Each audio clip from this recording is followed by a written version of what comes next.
Okay, so thank you for doing this. Yeah, we haven't talked for literally a decade. Yes, been a long time. Yeah, so how have you been in that decade? That's a good question. I mean, so much happens in a lifespan in ten years. I mean, we finished high school and then we went off and did our thing. Went to law school, went abroad, came back, and then joined the government and been in Ottawa ever since. How about you? Okay. Yeah, after Central, I went to the University of Waterloo. So a couple of us from Central went there, including Myron and I think a couple other people. Anyway, yeah, so that was 5 years. Then was working near Ottawa actually from 2016 to 2018, but Wow.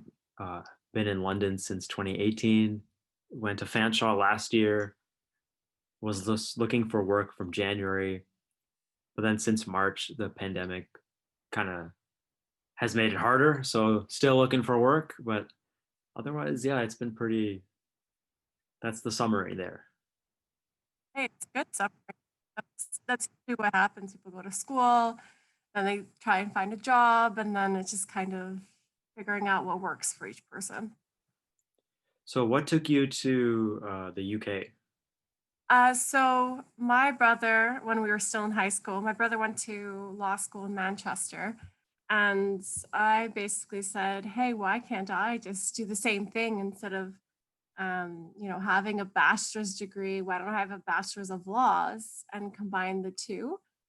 So yeah, I decided to just go live with my brother and try something completely brand new instead of, doing staying in London or Toronto or wherever. So yeah, it was a really great experience. I feel like everyone should at least try and live somewhere outside of like their own country or a completely different province and just experience the unknown of just being like you're on your own and different cultures. So I really enjoyed that. Yeah, I was born in India and then moved to Canada like around the year 2000. So I was used to first people driving on the right side of the road. So I mean, I never drove because I was 8 years old when I moved here. So, but was that? Did you end up driving there?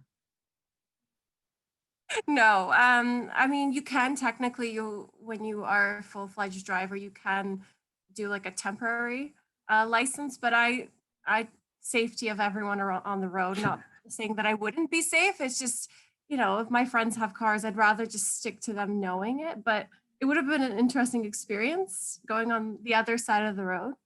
But no, I did not have that experience. Have you ever gone back to India and as like an adult since the last 10 years? Um, I guess was I an adult? Yeah, I think I was 20 or so. Right. Um, yeah, so I last time I went back was about 8 years ago, and yeah, it was pretty cool. It's like it's it's it's weird going back because it feels like home. Like once you get out of the airplane, everything is familiar, like the smells, the noises, and everything. But at the same time, it's like you stick out because you didn't grow up there. So it's kind of this weird place where uh, you have an attachment to a place and it feels like home, but when you're there, it doesn't feel like home. When I'm here, it's like you kind of look back and think, oh, I remember it was nice being there, but it's like, what is home? And so, because I'm similar in that boat, because I'm Polish Canadian. So for me, when I go to Poland, even though I was born in Canada, if like it's memories are there, so it's kind of my home, but it's not. So it's just kind of a an interesting perspective. And so, do you speak like anything besides English? Yeah, I mean, so I lived in Delhi or in the north for Yes. like my early years, like I don't know exactly what years, but before I was like 6 or 7. So according to my parents, I spoke Hindi very well, Okay. and by now I don't have practice. I can't really speak it. Plus, I don't have that much of a chance to speak it. I'm pretty sure I could figure it out if I really put some work into it. So that's the national language of India, and then in there's also provincial languages. So I do speak a little bit of Kannada, which is the provincial language of the state of Karnataka, which is in the south of India. So my parents speak at home. I try to speak, but mostly it's English at home. Do they speak to you and then you respond back in English, or Yeah, is it basically. just English now? Yeah. Yes. Do you ever feel like you want to go back and like relearn the language? um, Are you completely yeah, just like, okay, it's fine and I think it's just about utility. Um, like growing up here in London, um, I didn't have too many Indian friends, and the Indian people I knew, like people who are originally from India, they're usually from the north. So the only common language we would have is Hindi, but that was like if I go back home to see family, we don't speak in Hindi. It's Kannada because they're all in the south in my state where I was from. So yeah, it's like you don't get a chance to practice. So like it would be cool to learn it again, but if you don't get to use it, it's like, is it like, will you really retain it? that's fair. I feel like they do not practice like that. So for me, like I actively speak with my parents only in Polish. Same with my family, it's always in Polish. And I like there was a time I think in university I didn't speak to my family as much and I did lose part of my language. So I'm trying to go back into it and trying to read literature in Polish because literature versus like regular day-to-day speaking is different. Hmm. So I'm trying to actively get into more of my roots, which is interesting. But one of the questions that, because sometimes people, when they speak multiple languages, they have different personalities. Like it's minimal, slight changes, but I know that that happens and it's quite common. So I wasn't sure if you spoke enough of it that you'd have like a different type of personality. Because I know I do. Slightly, Yeah. it's a little different, which is it's just fascinating to speak to other people like that. But Uh, yeah, just speaking English for me is, like I've read a lot and I've practiced writing, and mostly my education's in technical stuff. So when I write, when I've written things for work, they're always like in technical wording on paper. So I have a bias towards using kind of technical, formal ways of speaking.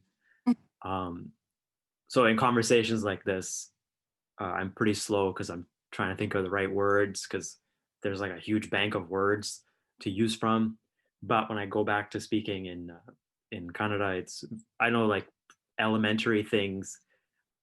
It would be hard to keep up a conversation with like a sixth grader for me. So, but whenever I go back,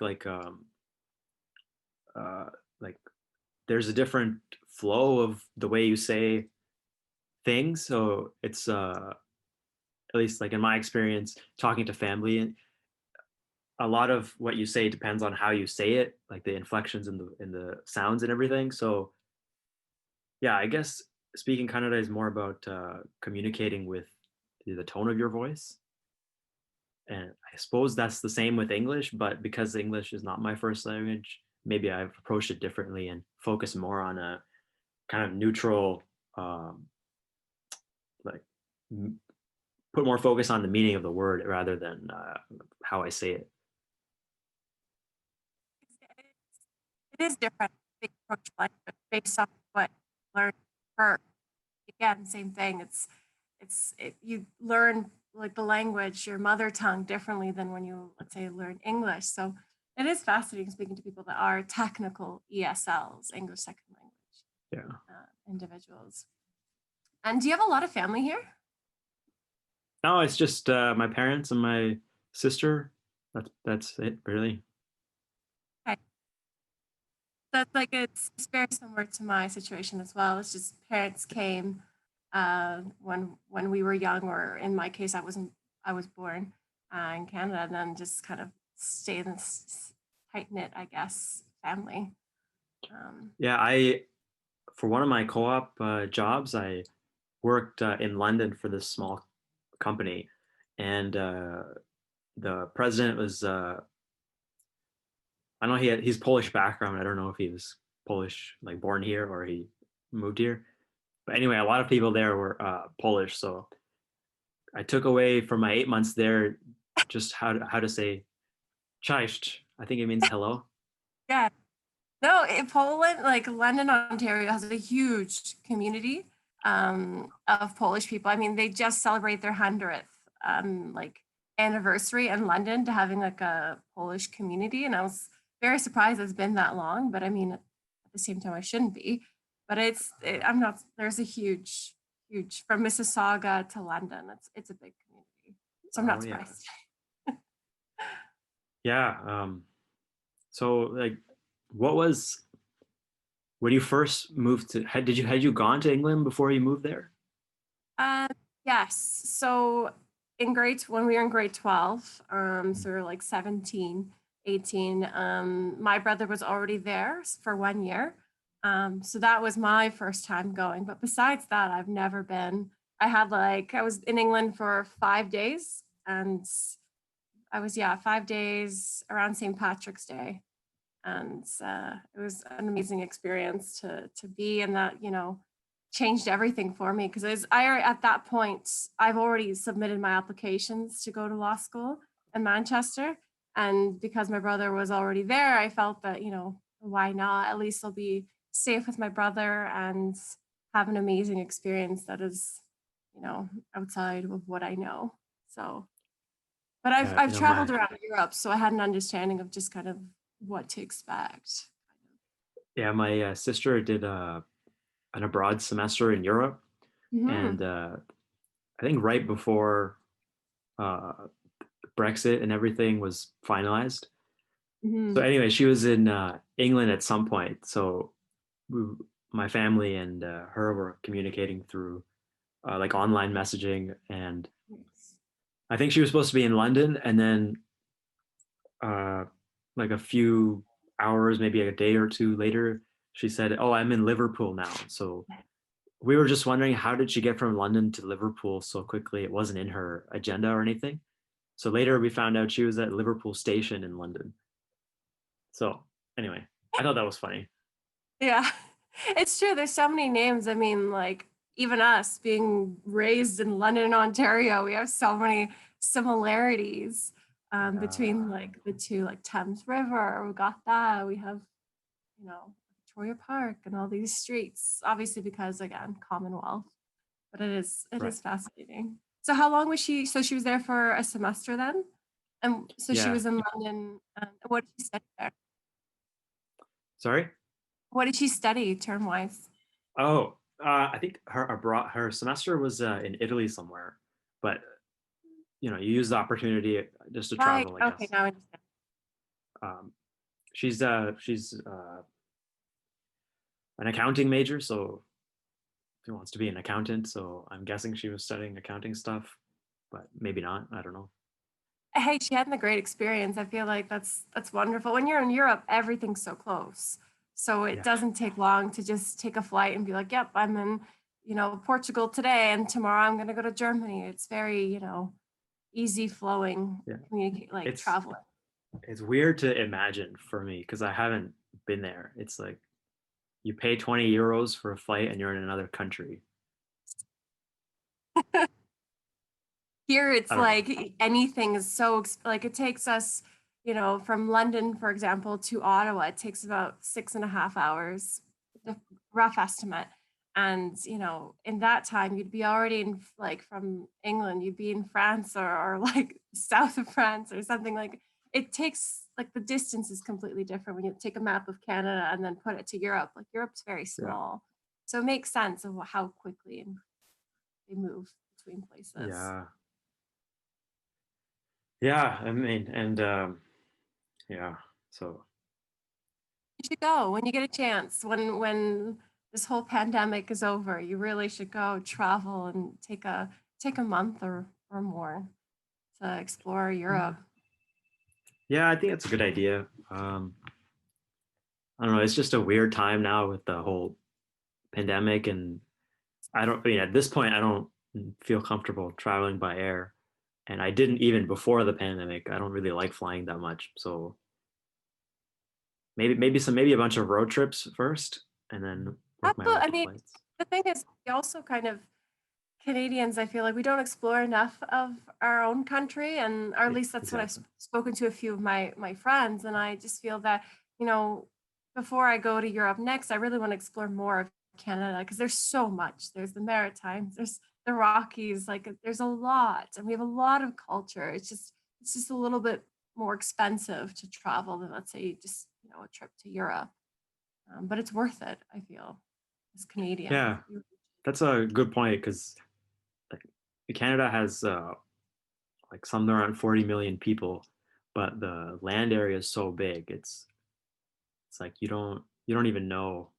Like I haven't been to Vancouver, so that would be the first stop for me. Just see like what's it like being in a coastal rainy place.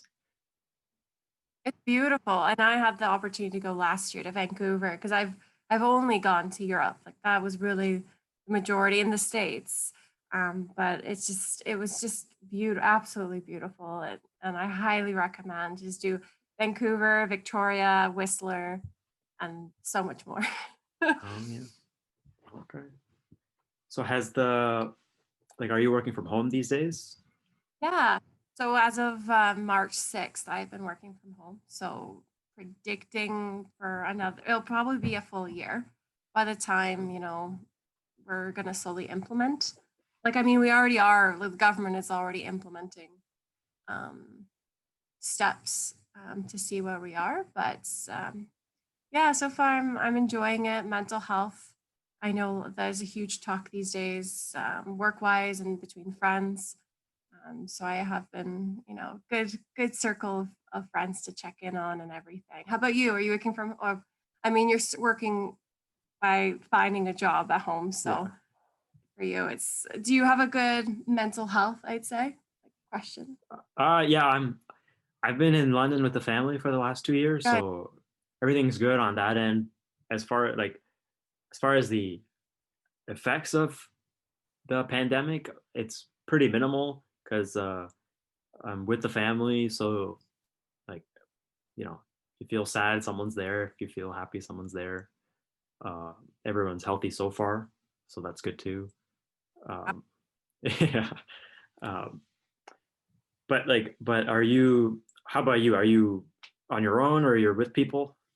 So I live with my boyfriend, Okay.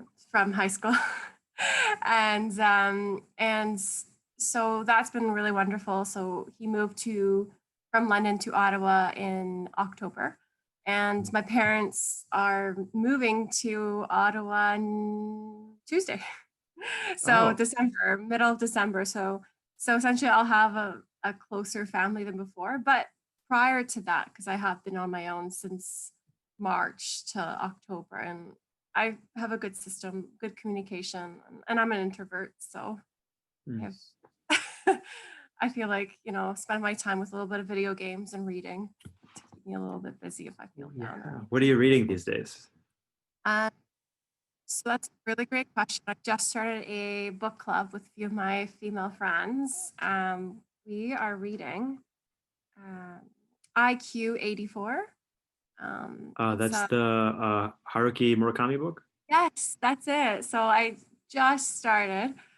So far, so good. And yeah, I'm really looking forward to continuing on that because I know he's an amazing writer. I've heard great things. I know Norwegian Wood, his other book, is also really, really popular. So I'll probably read that after. We're doing War and Peace as well. I know that's on my list. We just did The Time Traveler's Wife. So I've been trying to, engage in reading. But have you done any reading yourself? Yes. Uh, yeah, I've been reading a bunch of stuff. So right now I'm reading three books. One is The War of the Worlds by H.G. Wells. Uh, my plan was to record me reading it as a like a practice for creating an audiobook, Mhm. but I started like a few months ago and didn't finish it. So now I just want to get it over with and you know move it on to some other project. And the other one I'm reading is this nonfiction book called Thinking Fast and Slow. Uh, and there's a book. It's a collection of I think book reviews and essays by Margaret Atwood called Moving Targets. So those are going on, but yeah, the nonfiction books are kind of harder to read because like you don't really get engaged in the story because it's like the I don't know. It's easier to read a story. So I've got Yeah, those going on right now. well, that's good. And so, like, are you thinking of like because 2021, like everyone has their New Year's resolutions, and obviously with COVID, it's changed a lot of the resolutions. But do you have any resolutions for 2021 in regards to, let's say, books or anything else, like project wise? That's a great question. I've just been doing it kind of monthly. I have a monthly Okay, challenge. good. So I think October, November, no, sorry, September, October, I had a running challenge with some friends, Yes. Good stuff. and November was push-up challenge, also with friends. Uh, this month is a squats challenge with myself only. As far as reading, I'm reading a couple of series. One is The Expanse. Oh, yeah, I've heard of Yeah, so there are 9 books. I think 8 are released. I've read 5, so I have 3 more to go. Uh, yeah, my but boyfriend highly recommends. what's that? My boyfriend highly recommends. Okay. Yeah, so I'm the 5th season on like the TV show is coming out this month, so I'm gonna watch that and then read the 6th book. And I'm reading the Walking Dead comic book series. So yeah, I've just you know what, Goodwill and Value Village are a great place to buy books. Yeah, absolutely, because it's one, it's recycling, it's environmentally friendly, and once you're done reading it, you could also bring it back and so forth. But yeah, I highly recommend. That's what I've been buying, where I've been buying from the last few years, just to keep that environmental consciousness. And there's always some fun things to pick up when you weren't even meaning to be looking for. So that's good. So how Is does there a how good? does a book club work? Oh, so that's a good question. So essentially, because everything, like all of my friends are from different parts of the world. So that's going to be, at least it's like Europe for the most part. I think one's in Asia. So essentially, what we're doing is we do a WhatsApp group, starts initiate, okay, this book we're reading this month. And then when we finish the book, we have a Skype meeting, or whatever preference we're using at the time, and we do a discussion, whether it's what we like, what we don't like, favorite parts, things that would have been better if it was changed. So that's essentially how we've been doing this book club. At least I have a few book clubs kind of going, and I'm now merging them because it's just easier than setting up three, because I'm currently in three, and I'm like, this is a little complicated to be reading Yeah. 3 books in a month. So that's the overview of a book club. It's nicer when you're in person though, 'cause then you can Hmm. tea. Yeah, I never really thought there was any value in book clubs um, for a long time, but now recently I've been thinking, oh, it does seem interesting because, like you said, you can talk about like whatever like theme in the book. So, for example, um, in high school I read 1984, the Yeah, George Orwell book. So at that time, it didn't really seem like an interesting thing to talk about, but now 10 years later, it's like, oh, okay, so that's like that is a commentary on how to govern and you know so there's that you can talk about, so it's there's interesting different now to me. themes. There's different themes. because reading something, you're seeing it from your perspective, and you're trying to see what the author's trying to say. And it's nice to have that conversation with other people because they may see something you don't, and vice versa. So it does get the conversation. So if you don't, you should start one with your group of friends. I know you guys are very active, but it's nice to just do something, lighter, I guess. Yeah, Intellectually working out. yeah, I do. I want to read a Murakami book. It's called something like "What I Mean When I Talk About Running," because I like to run. So, uh, you know, so that's something on my list. Do you do any writing at all? No, I don't do any writing anymore. It's kind of high school habit. When you go into when you do law, it's more structured. So you're kind of, I wouldn't say passion goes. I wouldn't say that at all. But it's just you have different sets of priorities. Mm. But I'm more artsy. So for me, if it's paintings or anything arts and crafts, that's kind of what I've been doing hobby wise. So how about you? Do you do any writing anymore? Uh, yeah, I'm practicing my writing through writing blog posts. I have a WordPress website, so my target is 3 posts per week. They're not all writing posts, but yeah, like for example, I'm writing one now about Instagram and how I use it. So the the summary is basically it's a very addictive app that keeps bringing you back through um, stories, posts, and especially the suggested posts if you use the search feature. Hmm. I use it because a lot of my friends and family and contacts use it, so it's a good way to Yes. keep in touch. But for that sole purpose, I have to deal with ads that I cannot turn off, which is what I don't like about it. Hmm. And I would use it every day, just like go back, keep scrolling, keep refreshing. So I instituted a rule for myself last month, which is I'm going to binge on the app, but only one day per week. And at the end of the day, I'm going to delete the app. So there's no way for me to open it again. Uh, Okay. so Have you ever I, thought about doing one of those? Sorry to interrupt you, but have yeah, you done one of those lock your app? Because I know there's applications to stop you from accessing it. So you have like 8 hours or 9 hours. I mean, that's also another tactic if you don't want to keep downloading and deleting. yeah.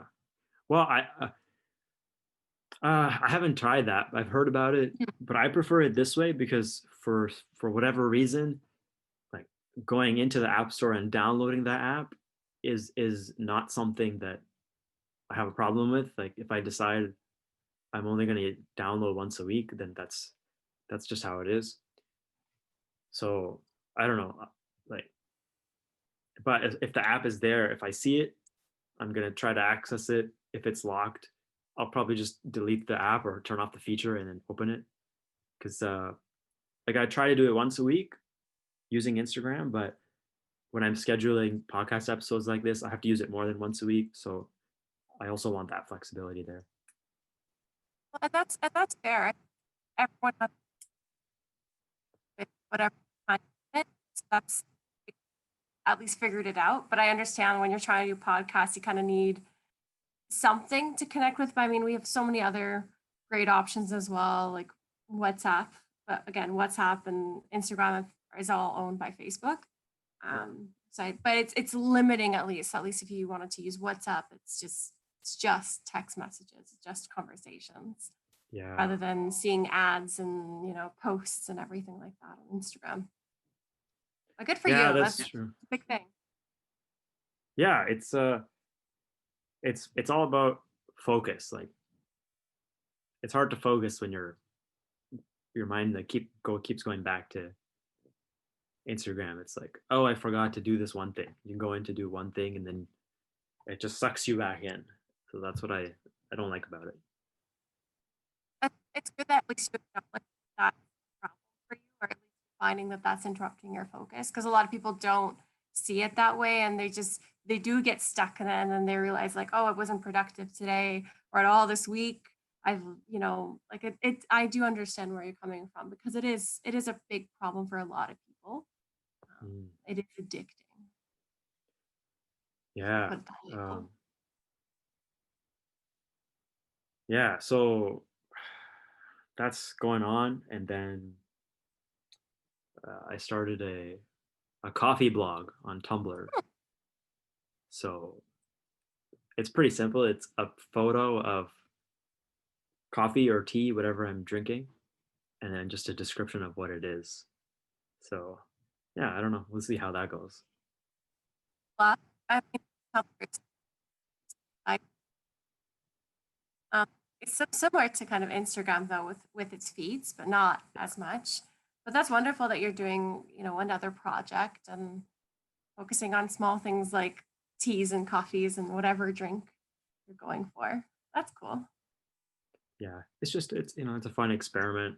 So you mentioned you do paintings and stuff. Is that like just for yourself, or are you want to put it out there?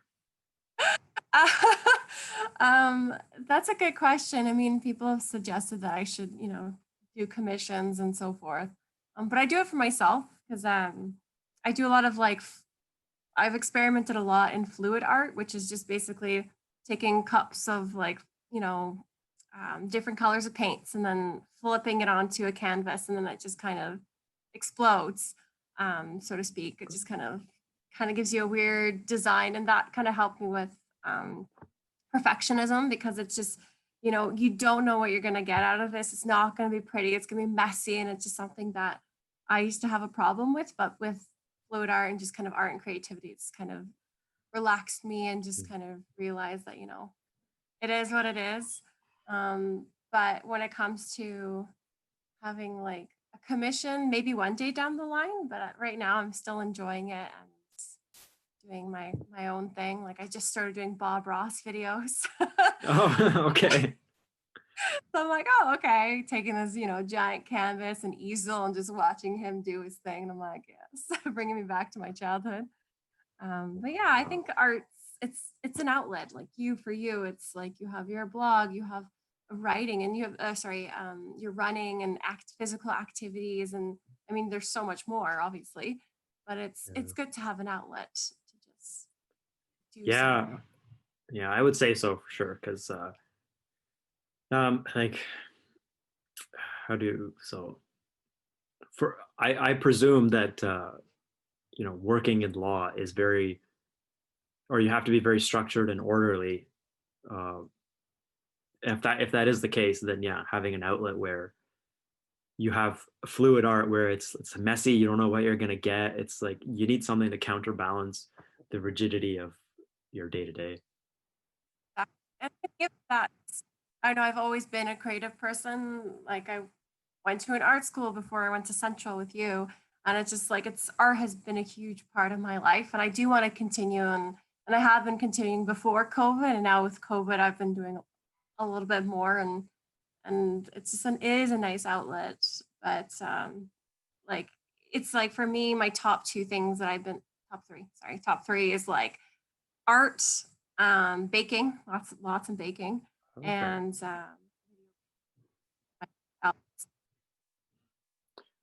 What was the third thing? video games. Sorry, gaming. Oh, Yeah. yeah, no, the audio so far has been like when you start talking, it kind of cuts off for like Oh, a few really? seconds and then it continues. But I can kind of figure out what you're saying, so sometimes I miss what you said. That's why. Um, Please correct. I can put headphones in if that makes it easier for you as well. I mean, there's no echo. It's just I don't know why it's cutting out. So I mean, I think it's okay. Uh, Have you been doing any baking since COVID has happened? I know it's a big trend that's happened to a lot of people. They've explored.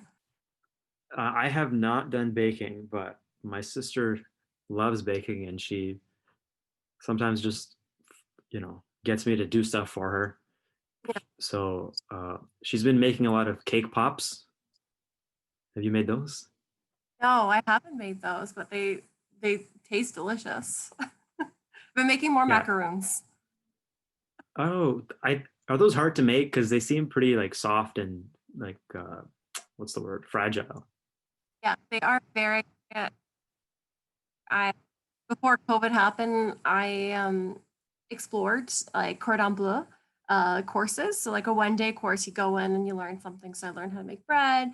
I learned how to make macaroons and lemon tarts. So because of that course, I learned how to make them, and they are difficult. It's very temperamental, depending on the humidity in the room, your oven, your just the macaronage, like this the turning of the meringue. It is complicated, but once you make it, it's so successful and makes me happy. Wow. But it's 'Cause a lot of fun to do. that's a that's a skill, creating something so like sensitive and you have to take great care. My cooking is basically put some oil in a pan and fry some stuff. So you can't really go wrong with that unless you let it burn. So that's why I Completely admire different. baking. It's more of a science than an art, it seems like.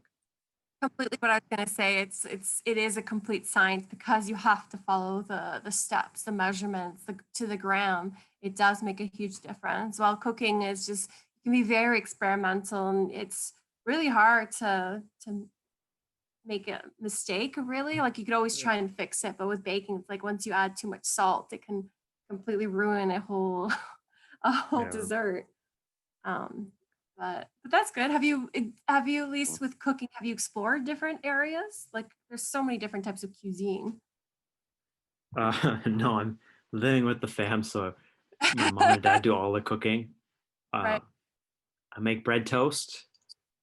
Uh, I don't even make I don't even cook eggs anymore. Someone's there to do it. So at the How's beginning the when life? I moved here, yeah, at the beginning when I moved here, I was my intent was to keep up the cooking, but you know, someone's there to do it. You just kind of leave that be for now. Like like that. I'm very happy about that. It does, lessen the workload because it is when, you have like cooking and cleaning and other priorities as well. It does take up time. So having taken, having your family cook for you or having that contribution does lift, some of the pressures. I don't know if I can say pressures is the right word. And Ottawa's a beautiful place, like Mhm. especially with they have so many bike routes. It's basically a bike city. So yeah, I mean, I when I was living near Ottawa, I was living and working in the town of Perth. Ah, yes. So I would come to Ottawa every now and then. Mhm. Like I would go to Yuck Yucks a lot and Yeah. visit the Bayshore Mall. I think that's a three-floor mall, and Yes. yeah, it was just a nice place. Sometimes on weekends, I would just come and just kind of chill by the river or walk over to Quebec. It's yeah, it's great. It's fascinating. It really is a beautiful city. And, like it does remind me a bit of London, but it's absolutely gorgeous. It's nice that for me, like as I live downtown, I'm so close to Parliament. You're so close to bike routes. They're everywhere. You're right across the river from Quebec, so you can go hiking. So it really has a lot of options. And next time you're up in Ottawa, please let me know. Yeah, for sure. I actually was planning to go back to Perth this year to visit, but I was going to go in May, but that has since been rescheduled. So yeah, maybe next year. Hopefully next year. If not, then the year after that, I'll probably visit. Um, so are you a console gamer or a PC gamer? I hope that that has changed.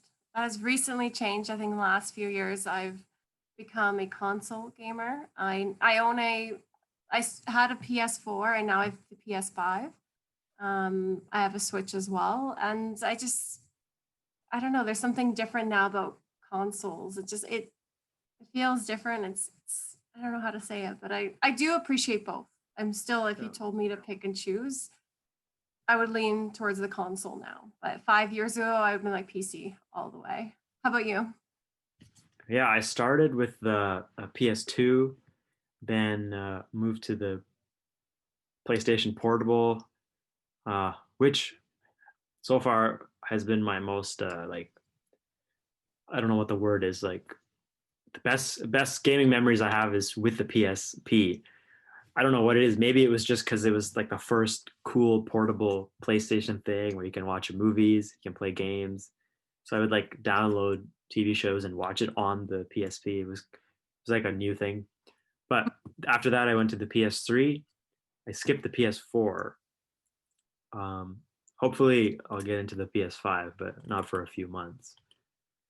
With that being said, I did play some games on Steam, but I'm not too much of a gamer. But I like the console things because it's nice to have like you're using both hands on a console and the machine is there for one purpose. I mean, you can do other stuff too, but if I'm on a computer, like a laptop or a computer, then I'm always thinking about like, oh, should I check my email? Should I do this? Should I do that? But with a console, it's like, no, I'm here specifically for this purpose. It's great. Can't multitask, can't, split a screen and have, Netflix running or playing a video game on the other. Like it is really a one option, like at a time. Of course you can, watch whatever shows you want to watch or movies on the console these days, but it's just you have to do one thing at a time. You can't really multitask, which is nice. Yeah. Yeah, what do you Some of play my then? well, some of my favorite games were the Ratchet and Clank series games and the Jack and Daxter series games. Um, let's see, those are the most memorable ones. Uh, so yeah, I like those kind of games where you're playing a story. I'm not too into playing online against people because I always lose and it's not fun. So yeah. Everyone has like, only one hand.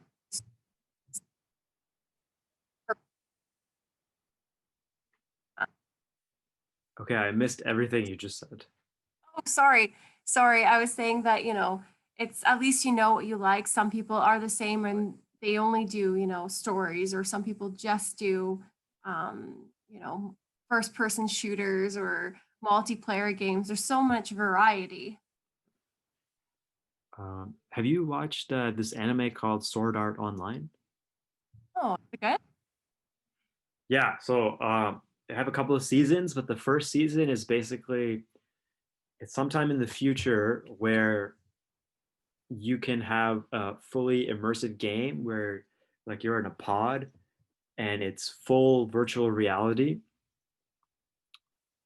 But the catch is that there's this new trial of a game, and it's like an online like what is it, the MMORPG or whatever, and 10,000 people have the opportunity to play it. So 10,000 people are playing, and then the guy who created the game, in the game, there's like a town square, and they have an introductory meeting, and the guy just says, "All right, so basically, if you die in real life. If you quit the game, I don't think you can quit the game, but yeah, if you die in real life, and then whoever wins, uh, I forget what the prize was, but anyway, so in the real world, you're stuck in these pods, and then years go by into the real world, and the population dwindles in the game to like a few thousand. So I don't know. I thought it was really cool. I know there's a like that play the game, die, like a bunch of that stuff, those items. So that's cool. So what is it called again? Sword Art Online. Yeah, yeah, it's pretty cool. It's based on a novel series, Japanese. Um, yeah, but yeah, I've been off the gaming map for a while. Prior, all whatever their outlet is. Some people don't play video games at all. That's completely okay. Yeah. Yeah. Have you been at least on the technology side? Have you been, watching movies or shows these days? Well, I'm uh, right now. I'm watching all the Marvel MCU movies in the Huh. timeline order. So there are 23. I've watched 19 of them. So yeah, 19. So I have four more to go. So I've been watching one per day, and I skipped a day. So I had a superhero fatigue. So I just got to get through the last four, and then I'll be done. And then yeah, I don't know what that'll be like, but it's cool to see like a bunch of stories interconnect. That's pretty fun, but your budget last year pretty high, and you know where the money's gone. So I will have a conversation when you finish. I'm curious of what your full thoughts are about the whole universe. But so far, what do you Yeah. think? Like, what is your favorite so far? Hmm. Um, I like the Captain Marvel movie. I like the Guardians of the Galaxy, the first one, and then the Thor Ragnarok was really good. So those are like the Guardians and Thor were good because they're so colorful. There's a lot of jokes. Uh, it's like it's an action adventure, but you're not. It's not taking itself too seriously. I don't know why I like the Captain Marvel one. It's just I don't know. I thought it was it's pretty simple, but it's kind of cool. And yeah, I think it's like having watched so many, it's just amazing that how people can weave together 23 movies to have, for the most part, like a coherent storyline. So they're just replicating a comic universe in film. And to come so far in 10 years, it's, as far as I know, that hasn't been done before. Yeah. It's phenomenal. Like, uh, And I'm curious of where the next, chapter, the next, MCU is going to go because I know a lot of the actors have, they're trying to change it so it's new characters being brought in. So I'm curious of where the next, 10 years is going to go for Marvel. Yeah. But I mean, so far, phenomenal. Yeah. Um, yeah, me too. Yeah, it's been an hour, so thanks. Oh, my pleasure. Thank you for having me on your amazing show. Thanks. I enjoy the praise. Yeah, the audio connection wasn't the greatest, but I think overall Oh, it's pretty. I mean, I could kind of figure out what you're saying, so hopefully it works out well. But let me know. yeah, And again, if we were to do this ever again, I'd have my microphone. Like I feel like I've had issues with my microphone in the past, so I always have that option. yeah, I'd love to have you back. We'll do it in the new year sometime, maybe January or Absolutely, whatever. count on that.